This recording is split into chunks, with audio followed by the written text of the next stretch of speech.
Mundo Católico presenta El Pulso del Papa.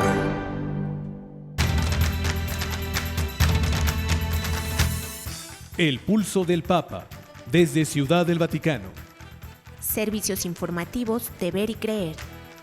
La actividad pontificia y los acontecimientos de relevancia mundial, con enlaces directos a Radio Vaticana, CENI y Vatican Information Services. El Pulso del Papa, desde Ciudad del Vaticano. Servicios informativos de Ver y Creer.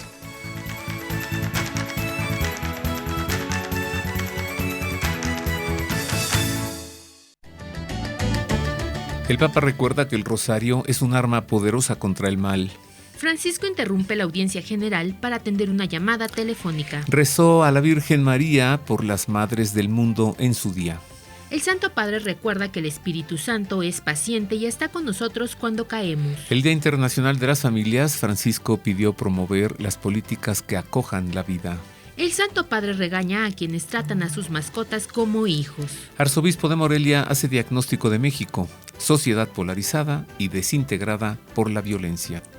Incendian emblemática iglesia en Irapuato, Guanajuato. Obispado condena el sacrilegio. Candidatos políticos en Guatemala se comprometerán a proteger la vida y la familia. Congresistas rezan el rosario para pedir a la Virgen María que proteja a Colombia. Estas y otras noticias enseguida en los servicios informativos de Ver y Creer.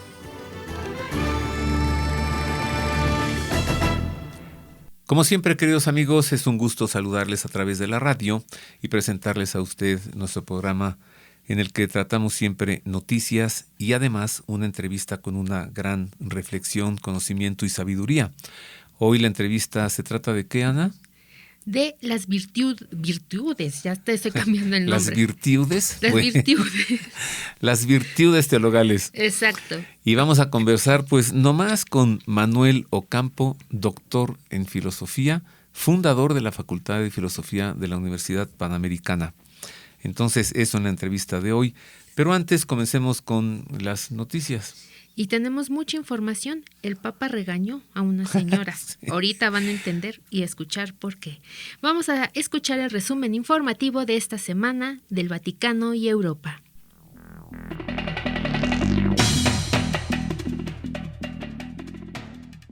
El pasado miércoles, con ocasión de la audiencia general, el Papa afirmó que el Santo Rosario es un arma poderosa contra el mal y un medio eficaz para obtener la verdadera paz en nuestros corazones. Fue durante el saludo a los peregrinos de lengua árabe, cuando el Santo Padre recordó que en mayo, mes dedicado a la Virgen, rezamos el Santo Rosario, compendio de toda la historia de nuestra salvación, y afirmó que el Santo Rosario es un arma poderosa contra el mal y un medio eficaz para obtener la verdadera paz en nuestros corazones.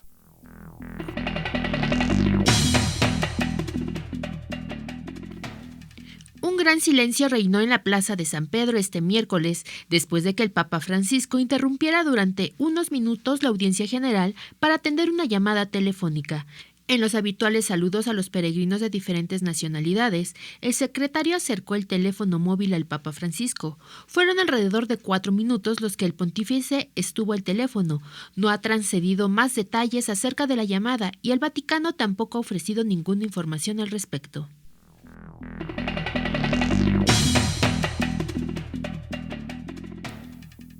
En más del Papa, tras la oración del Regina Coeli, Francisco pidió oraciones por las mamás vivas o en el cielo el pasado domingo 14 de mayo, cuando en más de 90 países se celebra el Día de la Madre. Hoy en tantos países se celebra la fiesta de la mamá, dijo el Papa, y agregó: recordemos con gratitud y afecto a todas las madres, a aquellas que todavía están entre nosotros y a aquellas que ya subieron al cielo. Las confiamos a la Virgen María, Madre de Jesús, y por favor para ellas un fuerte aplauso, afirmó el Papa asomado desde la ventana del Palacio Apostólico del Vaticano.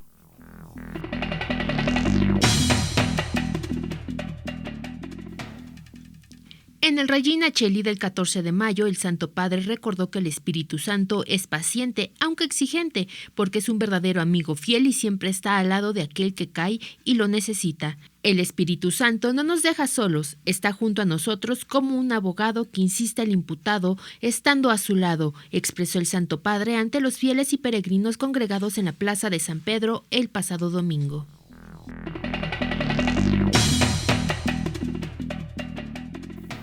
En otras noticias, en el marco del Día Internacional de las Familias, que se celebró el 15 de mayo, Francisco declaró que la familia es el principal antídoto contra el problema del invierno demográfico.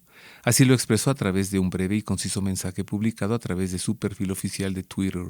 Además, el pontífice hizo un llamado a nivel internacional e instó a promover políticas amigas de la familia que acojan la vida.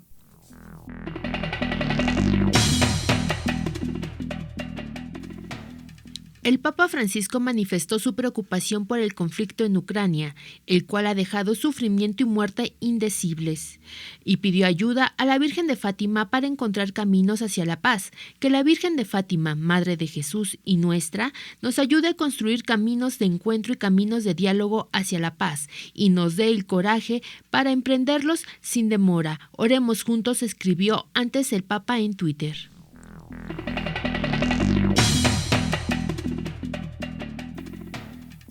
El Papa Francisco dijo que hace unos días regañó a una señora por tratar a su perro como a un hijo. Así lo indicó en un discurso durante la tercera edición de los Estados Generales de la Natalidad, un evento en el que también participó la presidenta del Consejo de Ministros de Italia, Giorgia Meloni. En su intervención, el Papa Francisco resaltó que el tema de la natalidad es central para todos, sobre todo para el futuro de Italia y de Europa. ¿Y por qué es que regañó a esta señora por tratar a su perro como a un hijo? Porque lo llevaba en una carriola de bebé. Y le dijo al Papa, bendiga a mi hijo. Pues también qué señora, capaz que hasta lo quiso incomodar a propósito, ¿no?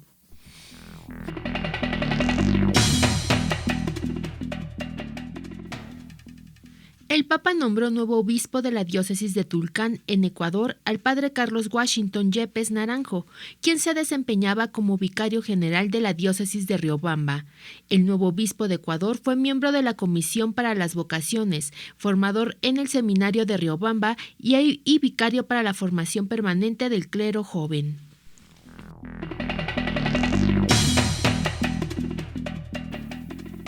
El Santo Padre emitió el sábado pasado una nueva constitución del Estado de la Ciudad del Vaticano que enfatiza aún más el poder del pontífice sobre el Estado soberano. La nueva constitución, llamada Ley Fundamental del Estado de la Ciudad del Vaticano, es la tercera en la historia y reemplaza una ley promulgada por el Papa San Juan Pablo II en el año 2000.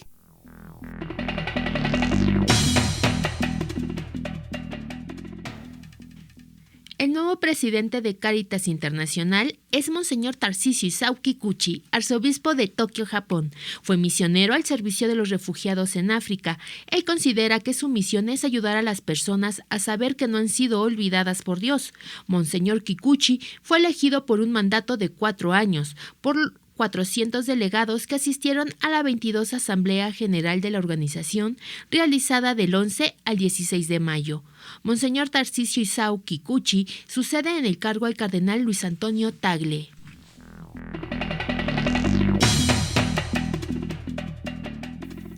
A partir del pasado 16 de mayo, las oficinas de Correos de Italia ya cuentan con un nuevo sello conmemorativo del pontificado de Benedicto XVI. En este nuevo sello, o timbre, como le decimos en México, emitido por la República de Italia, aparece una imagen del pontífice junto a las fechas que duró su pontificado desde 2005 hasta 2013, cuando renunció a su cargo como obispo de Roma. Cabe recordar que el 31 de enero de 2023, un mes después del fallecimiento de Benedicto XVI, el Vaticano emitió un sello postal conmemorativo del Papa emérito. El Papa Benedicto, recordamos, partió a la casa del Padre el 31 de diciembre del año 2022 a la edad de 95 años.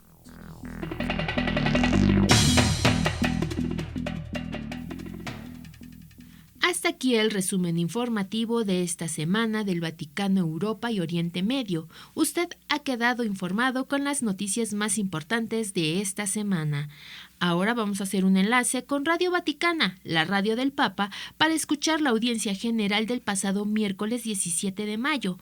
Estas fueron las palabras del Santo Padre en español. Radio Vaticana, la radio del Papa.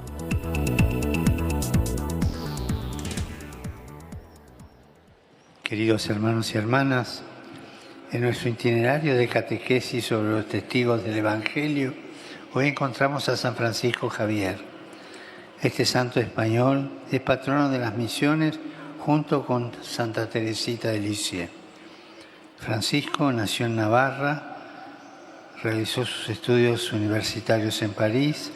Allí conoció a Ignacio de Loyola, quien lo acompañó en la experiencia de los ejercicios espirituales. El encuentro con Cristo que tuvo durante esos días le cambió la vida. Años después, Ignacio, Francisco y otros amigos formaron la Compañía de Jesús. Se pusieron a disposición del Papa para atender las necesidades más urgentes de la Iglesia en el mundo.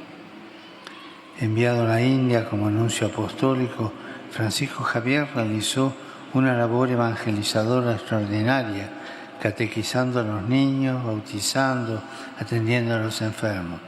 Su celo apostólico lo impulsaron a ir siempre más allá de lo que conocía, y así viajó a otros lugares de Asia, como las Islas Molucas y Japón, hasta morir con el deseo de anunciar el Evangelio en China.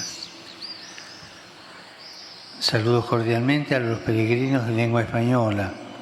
Pidamos al Señor que envíe su Espíritu Santo sobre nosotros para que, como San Francisco Javier, seamos fieles discípulos y misioneros de su Evangelio hasta los confines de la tierra.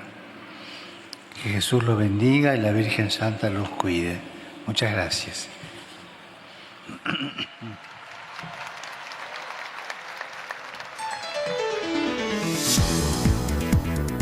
Radio Vaticana, la radio del Papa.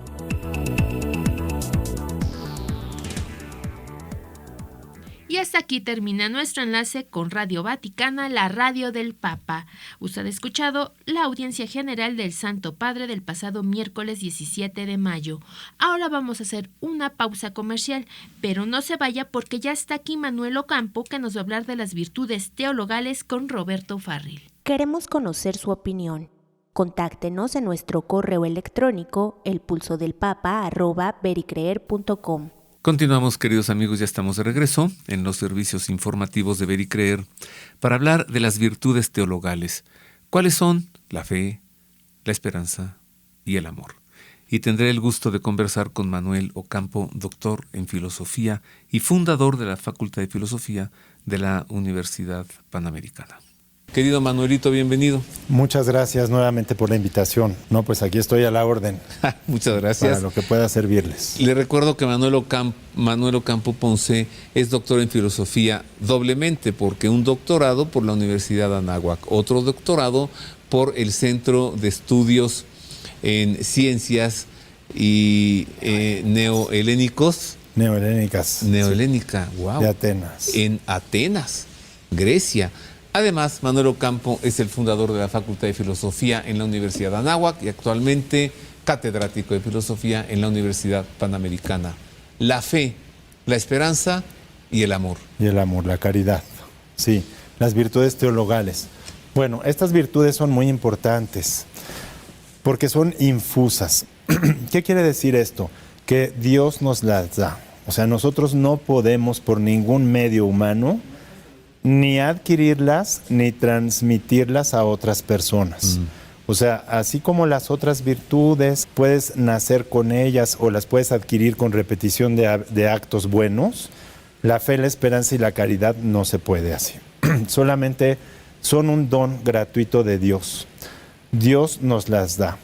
Y a los bautizados nos las da en el momento del bautismo. En ese momento nos da la fe, la esperanza y la caridad. ¿Y a los que no son bautizados? Por una gracia actual también pueden recibirla, ¿no? Como por ejemplo, como San Pablo, que se convirtió, como San Agustín, por una gracia actual, que la gracia también es un tema muy importante y que siempre va como que a la base de las virtudes teologales, porque dispone al alma para recibir a estas virtudes. Entonces, bueno, tenemos la fe, la esperanza y la caridad, y cuando tratamos de estas virtudes hay que ver dónde radican y cuál es su objeto, o sea, a qué se enfocan estas virtudes, ¿no? Y en cuanto a la fe, pues es una virtud intelectual, pero es muy curiosa esta virtud porque también la voluntad interviene. Como se trata de Dios, que es un objeto que rebasa por mucho pues nuestras fuerzas humanas y nuestras facultades, digamos, Dios es algo que no podemos abarcar, que no podemos alcanzar sino con grandes auxilios tanto de la gracia como en este caso de la fe. Entonces la voluntad juega un papel importante porque como lo que hace es imperar o mandar a la inteligencia para que acepte aquello que está por encima de lo que puede comprender. Entonces es muy curiosa esta virtud teologal, la fe, porque pues el objeto es el mismo Dios, pero más bien desde el punto de vista de todo lo que Él ha revelado.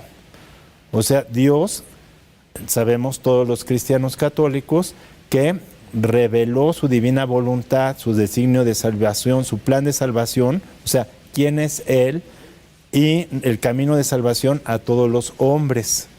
Y eso se llama la revelación. Y ese es el objeto de la fe, todo lo que Dios ha revelado. ¿En dónde se encuentra ese objeto de la fe? Bueno, pues se encuentra principalmente en la Sagrada Tradición, que es lo primero, porque antes que la Sagrada Escritura, que la Biblia y que el Antiguo y Nuevo Testamento, el pueblo judío empezó a vivir la fe. Fue un pueblo que, si nosotros recordamos cómo empezó la historia de la salvación desde los patriarcas, Abraham, el padre de la fe, desde ahí empieza pues el caminar de esta tradición, que es la que valida después la Sagrada Escritura, porque al principio no se escribió nada ni del Antiguo Testamento, ni Jesucristo tampoco escribió nada, ¿no? Sí, y todo se dirige a Jesucristo, aunque aquellos profetas no lo supiesen del todo. Isaías sí que sí. Claro, pero bueno, abundando un poquito más, ¿no? Avanzando en el estudio de la fe, pues vemos que es todo lo que Dios ha revelado, que decíamos que primero es la tradición, que es la que valida la Escritura, porque pues en el Antiguo Testamento empezó mucho antes la tradición, más de 1000 años antes. No se sabe con exactitud, pero los escritos más antiguos que tenemos son del 1030, ¿no? De la tradición yavista, más o menos, son los más antiguos, y ahí es donde empieza la Sagrada Escritura, Antiguo y Nuevo Testamento. Entonces, tanto la tradición como el Antiguo y Nuevo Testamento son las fuentes de la revelación, y ahí está todo lo que debemos creer. La fe es la virtud sobrenatural infusa que consiste en creer todo lo que Dios ha revelado. Ahora, su sujeto dijimos que es la inteligencia, aunque también participa la voluntad, ¿sí? Y entonces, ¿qué pasa? Solo Dios la puede dar. O sea, es un don inmerecido del hombre, solo nos la da por una gracia, porque Él quiere darnos la fe y la recibimos a través del bautismo, aunque por una gracia actual podría ser recibida aunque no haya sido bautizado. De hecho, los que se convierten la reciben de esa manera, ¿sí? ¿Cómo participa la voluntad en decidir yo si adherirme o no a esta fe? Porque recibe la fe justamente, y entonces la fe, ¿qué hace? La voluntad responde a la fe, y entonces hace que la inteligencia acepte lo que está por encima de sus capacidades. O sea, la impera. La voluntad impera a la inteligencia. Digamos que la mueve a sentir sobre aquello que está muy por encima de lo que podemos nosotros alcanzar. Ahora, la fe, bueno, pues tiene características muy, muy importantes, ¿no? Una de ellas es la certeza que da, ¿sí? La certeza es un estado de la mente frente a la verdad. Y entonces, ¿qué pasa? Que la fe tiene una certeza que consiste en afirmar algo, pero sin ningún temor a equivocarnos. Es decir, estar seguro de que lo que conocemos o lo que creemos es verdadero. Y esa certeza, la de la fe, es la más fuerte de todas. Más que la de las matemáticas, que de la física, que de la ciencia, es la certeza de la fe. Si a una persona que tiene fe, tú le preguntas si está segura, por ejemplo, que Dios existe, que Dios es uno y trino, ¿no? Que Jesucristo es Dios y hombre verdadero, que son los contenidos de la fe, te va a afirmar con toda seguridad que así es porque recibió ese don. No se trata de una fe meramente natural, ¿no? Que también la tenemos, que es creer si me dice, ay, pues fíjate que mi abuelita me habló que estaba lloviendo por su casa. Bueno, pues le creemos, ¿por qué? Pues por el testigo, ¿no? Que es tu abuelita y que tú confías en ella, sabes que es una persona que no te va a engañar. Esa es una fe natural, pero esta sobrenatural es en virtud de ¿cuál testigo? De Dios que revela. Y date cuenta que no tendríamos por nosotros mismos acceso a ese conocimiento si no es por la fe.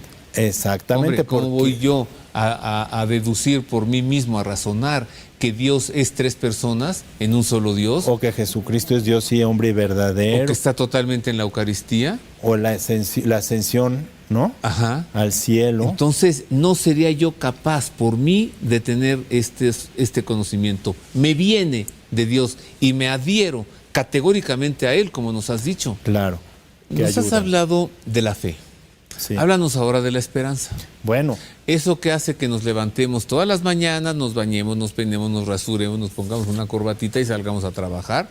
Porque si ya hubiésemos perdido la esperanza, no, ya. Bueno, pero esa es como la fe natural, una esperanza natural también, ¿no? Ajá. Que tenemos esperanza, pues, como tú dices, de que al otro día podamos salir a trabajar, ¿no? De que no haya mucho tráfico.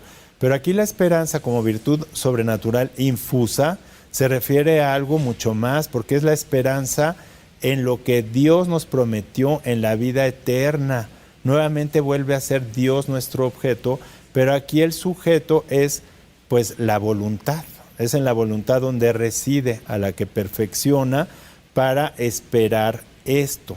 Ahora, no se nos vaya a olvidar también que tanto la fe como la esperanza y la caridad tienen sus vicios opuestos, por exceso y por defecto, ¿no?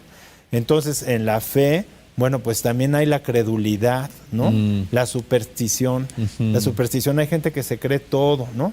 O, por ejemplo, todo lo que Dios ha revelado, pero las revelaciones privadas no forman contenido de la fe, no forman parte. No es que no existan y que sí sea una verdad de fe que Dios se puede revelar a quien quiera, pero no forman parte del contenido de la fe. Entonces, muchas personas caen en el exceso de la credulidad. Hay gente que se cree todo, dijiste. Que se cree todo o que cae hasta en la superstición, ¿no? Que ahí traen santos, pero empiezan a revolver unas cosas por otras, por otros pecados como la ignorancia, ¿no? La omisión de las obras, la duda, estar alimentando dudas, porque también hay peligros contra la fe, ¿no? Y un problema es que ya es muy difícil de recuperarse una vez que se pierde. Y la esperanza es lo mismo, por exceso y por defecto, ¿no? ¿Qué tal desesperación, Santa Teresa de Jesús, que dice, de devociones bobas, líbranos, Señor? Bueno, la caridad es efectivamente la suprema de las tres, ¿no? Y la caridad tiene un problema, ¿no? Que las otras dos son más difíciles de perderse, pero la caridad es la más fácil, ¿sí? Se pierde cuando cometemos pecado grave, inmediatamente perdemos la caridad. Y la caridad nos separa, o sea, cuando perdemos la caridad nos separamos de Dios. Pero, ¿qué es la caridad? Pues es una virtud teologal infusa, así como la fe y la esperanza, que tiene tres objetos: Dios, nosotros mismos y el prójimo, ¿no? Entonces es amar a Dios sobre todas las cosas, el primer mandamiento, a nosotros mismos, ese es el orden de la caridad, ¿eh? Y en tercer lugar al prójimo. Si no nos amamos a nosotros mismos, no podemos amar al prójimo, ¿no? Por ejemplo, por eso esos vicios, por ejemplo, de las virtudes morales, como decíamos que una de las partes de las virtudes del programa pasado es la magnanimidad, la pusilanimidad, el ánimo pequeño, ahora le llaman baja autoestima, pues es muy malo, ¿sí? Porque ese es no querernos a nosotros mismos, nos impide el amor a los demás y el amor a Dios. Entonces, sin embargo, esta es una virtud sobrenatural infusa. ¿Qué quiere decir esto? Que también, igual que la fe y la esperanza, es un don inmerecido que no puede adquirirse por ningún esfuerzo humano, ¿sí? Dios nos la tiene que dar. Viene con el bautismo principalmente, pero se pierde con el pecado inmediatamente. Eso es facilísimo. La fe no es tan fácil, la esperanza tampoco, pero la caridad, con un pecado grave, ya la perdimos y solo se puede recuperar yendo al sacramento de la reconciliación. Justo eso te iba a preguntar. Sí. Si se pierde la virtud del amor, al recuperar la gracia con el Señor, recupero esa Exacto, virtud entonces teologal. vamos al sacramento, o con un acto de contrición perfecta podría ser también, aunque la contrición perfecta sabemos que también es un don de Dios y que no hay que esperar que nos lo va a dar de cualquier manera, porque si te esperas a eso, pues puede ser que no lo recibas, porque son gratuidades, y entonces mejor es ir a confesar. Claro, como ahorita que no se puede, ¿verdad? Pues podemos hacer el acto de contrición, aunque no sea perfecta, suficiente, pero siempre, en la primera oportunidad que tengamos, tener esa firme resolución de acudir al sacramento de la reconciliación. Aunque también, mira, quien busca, encuentra, ¿eh? Y siempre quien tenga algún sacerdote amigo, todos tenemos al peluquero, al mecánico, al dentista. Y quien, un sacerdote, teniéndolo por amigo, no nos faltará confesión. ¿Qué más nos dices, querido Manuel, de la caridad o el amor? Bueno, ya hemos visto un poquito, ¿verdad? Aunque sea una probadita, porque todos estos temas son muy amplios, ¿verdad? Entonces faltan de decir muchas cosas, pero una probadita dijimos que la fe tiene sus vicios, ¿no? La credulidad, la superstición, ¿no?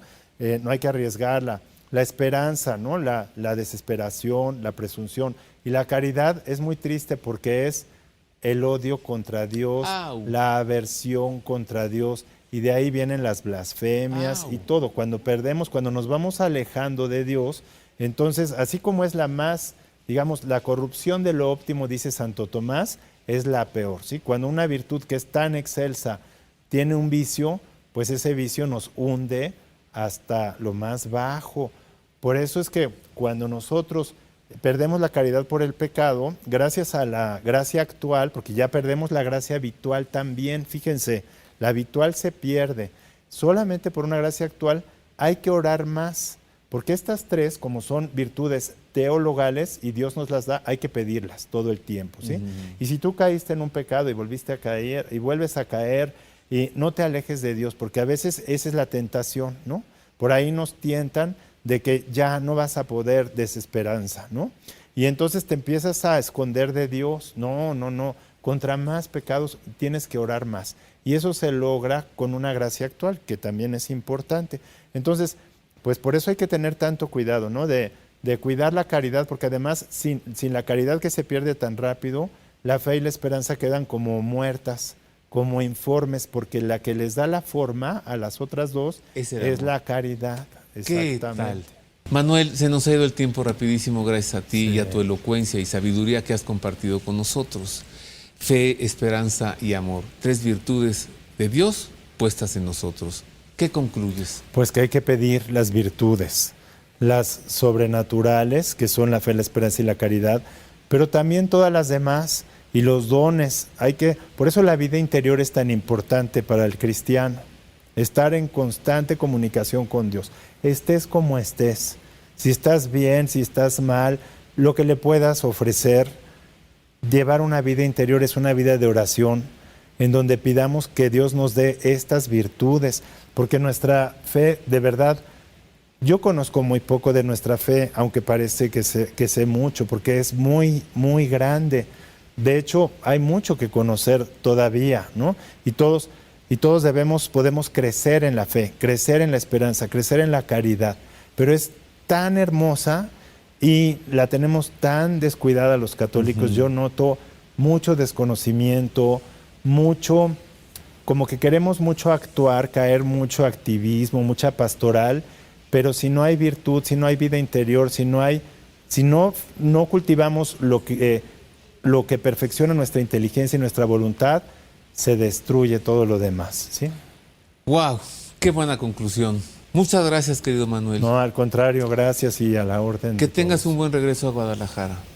Qué grato es conversar con quien sabe, con la gente sabia. Hacemos otra pausa, queridos amigos. Volvemos para entregarle noticias de América, de México, y hablar del envío de nuestro Señor a los 12. Cuando envió a los 12 apóstoles a predicar. Entre ellos Judas también iba, ¿eh? ¿En serio? Sí, pues sí. ¿Qué pudo haber predicado Judas? ¿Ser un buen amigo? Fue un buen amigo, pero al final algo le pasó. Se le metió el diablo, según San Juan. Pero de que fue apóstol, fue apóstol. No fue. Y además Jesús lo dijo: uno de ustedes, uno de los 12, el que come conmigo, nadie le quita lo de que fue apóstol. Exacto. Para que veamos que la salvación no es sencilla de alcanzar.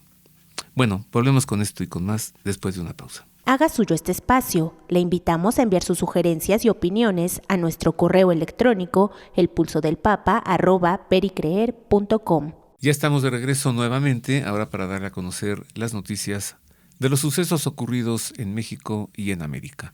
Nuevamente sea usted bienvenido a las noticias.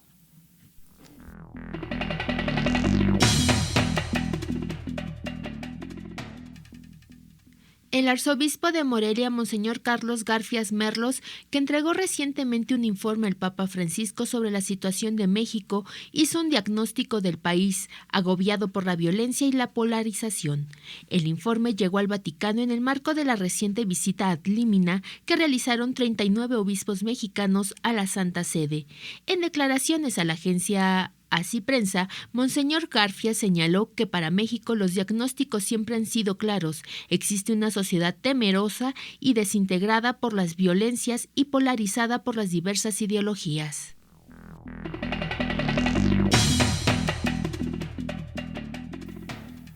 En más de México, concretamente del estado de Guanajuato, le informo que ante el incendio provocado en la emblemática iglesia de Santiaguito de Irapuato, el obispado local manifestó su profunda consternación por lo que consideró un sacrilegio. En un comunicado hecho público el 15 de mayo, el padre Efrén Silva Plasencia, vocero de la diócesis de Irapuato, indicó que el fuego fue provocado desde el exterior por una persona del sexo masculino que llegó a la parte externa de la iglesia a la 1:04 a.m. El vocero de la diócesis señaló que la iglesia de Santiaguito, cuyos orígenes se remontan al siglo XVII, es uno de los más emblemáticos e icónicos de la región.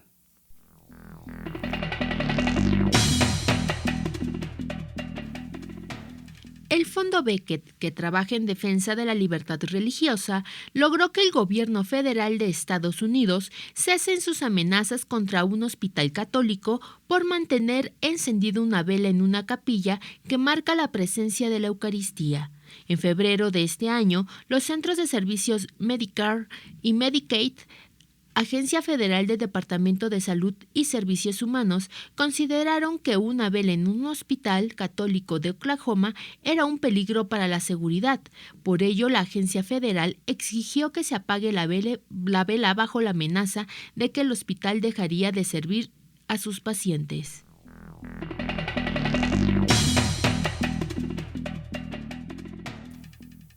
En más de Estados Unidos, el FBI y la policía local de Orlando, Florida, abrieron una investigación luego de que los cuerpos mutilados de 3 animales fueron dejados la semana pasada frente a un centro de embarazo Provida.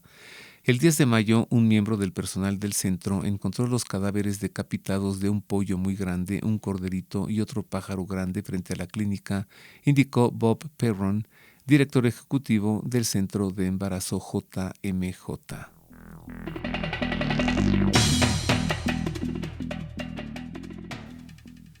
Los obispos de las comunidades en los Estados Unidos a lo largo de la frontera suroeste reiteraron su compromiso para apoyar todo esfuerzo de acoger y promover la dignidad de las personas, en especial el gran número de migrantes que llegó al país en los últimos días.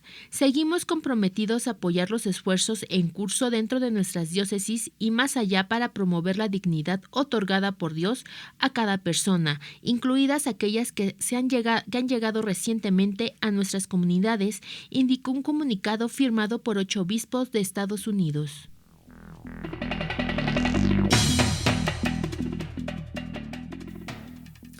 En noticias de México, el nuncio apostólico, Monseñor Joseph Spitieri, y el arzobispo emérito de México, el cardenal Norberto Rivera, participaron en las celebraciones de clausura del año jubilar de San Isidro Labrador en la capital del país. En 2022, el Papa Francisco concedió a la parroquia de San Isidro Labrador, ubicado en la colonia Reforma Social de Ciudad de México, la gracia de celebrar un año jubilar por los 400 años de la canonización de su santo patrono.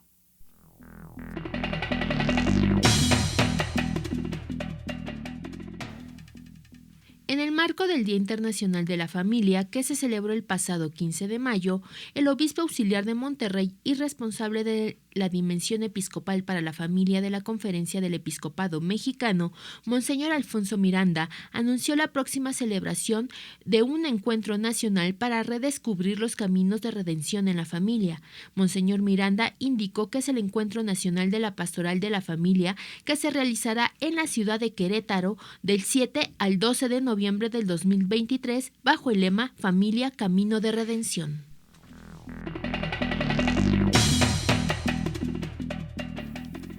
En información procedente de Cuba, le doy a conocer que el padre Kenny Fernández Delgado, párroco de la iglesia de Madruga en la localidad de Mayabeque, en la arquidiócesis de La Habana, pidió ayuda para comprar una bicicleta eléctrica ante la grave escasez de gasolina que padece toda la isla de Cuba.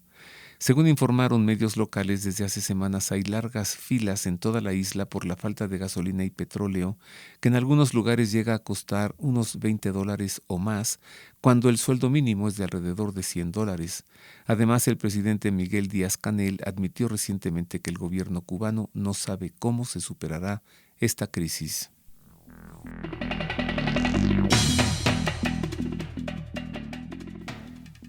El documental San Miguel, conoce al Arcángel, es considerado el mejor y más completo sobre el príncipe de la milicia celestial.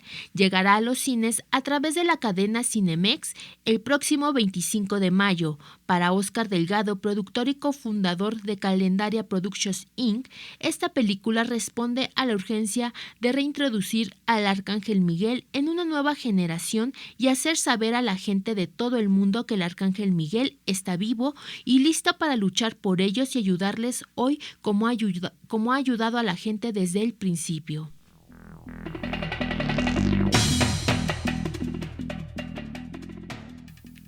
Y hasta aquí las noticias. Ha quedado usted muy bien informado.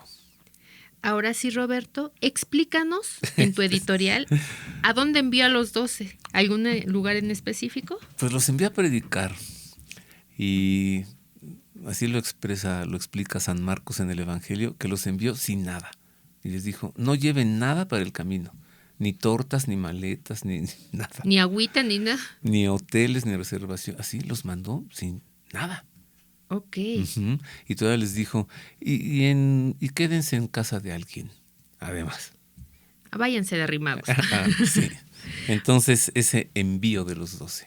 Vamos a escuchar el editorial de esta semana de Roberto Farril, Envió a los 12.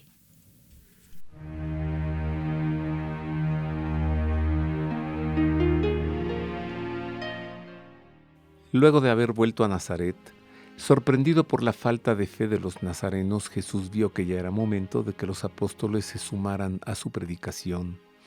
Y llama a los 12 y comenzó a enviarlos de 2 en 2, dándoles poder sobre los espíritus inmundos. Les ordenó que nada tomaran para el camino fuera de un bastón, ni pan, ni alforja, ni calderilla en la faja, sino calzados con sandalias y no vistan 2 túnicas. Y les dijo, cuando entren en una casa, quédense en ella hasta marchar de allí. Si algún lugar no los recibe y no los escuchan, márquense de allí sacudiendo el polvo de la planta de sus pies en testimonio contra ellos. Y yéndose de allí, predicaron que se convirtieran. Expulsaban a muchos demonios y ungían con aceite a muchos enfermos y los curaban. El evangelista conjuga el verbo en tiempo presente, llama a los 12, y luego conjuga en tiempo pasado, comenzó a enviarlos, pues el llamado del Señor es permanente y siempre continuo. Jesús había creado al grupo de los 12 para enviarlos a predicar. Llegado el momento de que comenzaran, los envió de 2 en 2, para que siendo iglesia diesen a conocer el misterio del amor de Cristo como fuente de la verdad e iniciara la construcción espiritual de la santidad entre los hombres. Y los envió de 2 en 2, para que ninguno de ellos actuara por sí mismo, sino en común acuerdo con el plan del Señor, en colegialidad, ninguno de ellos más que el otro, semejantes los 12 entre sí mismos, unidos por la causa común del reino de Dios. Las condiciones que Jesús les puso para emprender el viaje fueron inusuales, pues les mandó que nada tomaran para el camino, aunque sí les confirió un poder extraordinario sobre los demonios. Los dotó de lo que en legitimidad requerían para anunciar la buena nueva del reino de Dios que se había hecho cercano, y los exhortó a caminar en la sencillez, pues para anunciar el Evangelio no se requiere de herramientas, sino de una disposición espiritual fortalecida por una voluntad osada. Entre los judíos imperaba el gesto de sacudirse el polvo de las sandalias luego de regresar de territorio pagano antes de volver a pisar la tierra santa de Israel. Jesús les indicó a sus apóstoles que hiciesen este mismo gesto dirigido hacia aquellos que, considerándose cercanos a Dios, rechazaran el anuncio de la buena nueva, haciéndoles ver así su comportamiento similar al de los paganos. El reino de Dios comenzó a extenderse en esta acción evangelizadora de los apóstoles, quienes en virtud del poder que Jesús les otorgó, lograron su empeño en llamar a la conversión, atrayendo la bondad y expulsando la perversidad, confirmados por los poderosos signos de la curación de enfermos. Los apóstoles ya regresarán a reunirse entre ellos y con Jesús. Mientras tanto, San Marcos relata el martirio de San Juan Bautista en su decapitación por Herodes, el rey de Galilea. Antipas había mantenido preso a Juan desde hacía 10 meses en las mazmorras de su fortaleza en Maqueronte, donde había ordenado su muerte, de la que sobre él pesaba una gran culpa. Tan supersticioso como su padre, Herodes el Grande, le era espinoso emprender cualquier maniobra sin consultar constelaciones y oráculos de pitonisas. Aquel interés desmesurado de su padre por los magos que viajaron desde Persia hacia Belén observando las estrellas, particularmente a una de ellas, demuestra el proceder supersticioso de Herodes, quien ordenó la matanza de los santos inocentes al enterarse del nacimiento de un nuevo rey en su propio reino. Al enterarse de los prodigios obrados por Jesús y de su fama creciente, Antipas se llenó de terrores supersticiosos al temer que pudiese tratarse del mismo Juan, de quien pensó que extrañamente habría vuelto a vivir y que iría a vengar su muerte. Se enteró el rey Herodes, pues su nombre se había hecho célebre. Algunos decían, Juan el Bautista ha resucitado de entre los muertos y por eso actúan en él fuerzas milagrosas. Otros decían, es Elías. Otros, es un profeta como los demás profetas. Al enterarse Herodes dijo, aquel Juan a quien yo decapité, ese ha resucitado. En efecto, alucinado por sus sibirinas supersticiones, Herodes concluyó que Jesús era el mismo Juan, ambos galileos y por ende súbditos suyos. Antipas murió sin saber que Jesús era aquel niño al que su padre había querido matar, apenas recién nacido, al enterarse por los magos procedentes de Oriente del nacimiento de un nuevo rey en su territorio.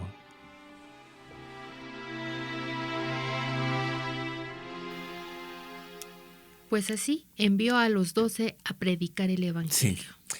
¿Qué crees? ¿Qué película crees, Anita, que se va a estrenar el próximo jueves 25 de mayo? Tengo 2 opciones. De un superhéroe. ¿San Miguel Arcángel? Ese, nada de que Batman, el Hombre Araña, no. San Miguel Arcángel, película hecha en Polonia. Sí, de hecho ya ves que en las noticias de México y América lo mencionamos. Estén atentos, porque dicen que es uno de los mejores documentales que hay sobre San Miguel Arcángel y más completo. Y en la película están los santuarios de Monte Gargano en Italia, de Mont Saint-Michel en Roma, Mont Saint-Michel en Francia. En Francia y Castel Sant'Angelo en Roma. En Roma también.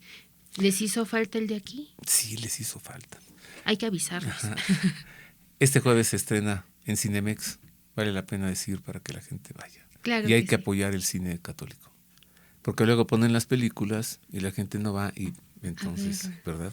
También Bueno, está mirando al cielo, ¿no? está mirando al cielo, sí. Para sigue. que vayan también. Tienen opciones para ir a ver buen cine y de calidad. No todo es La Sirenita, Exacto, que ya la han visto los niños 1000 veces. exacto.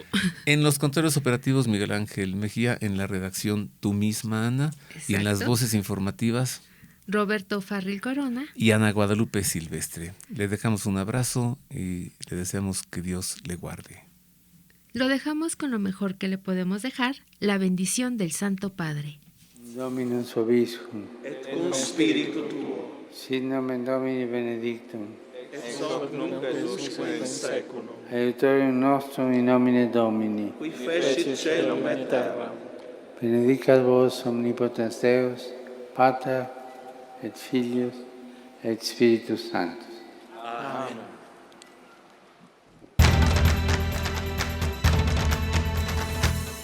El pulso del Papa, desde Ciudad del Vaticano. Servicios informativos de Ver y Creer. La actividad pontificia y los acontecimientos de relevancia mundial, con enlaces directos a Radio Vaticana, Zenith y Vatican Information Services. El pulso del Papa, desde Ciudad del Vaticano. Servicios informativos de Ver y Creer.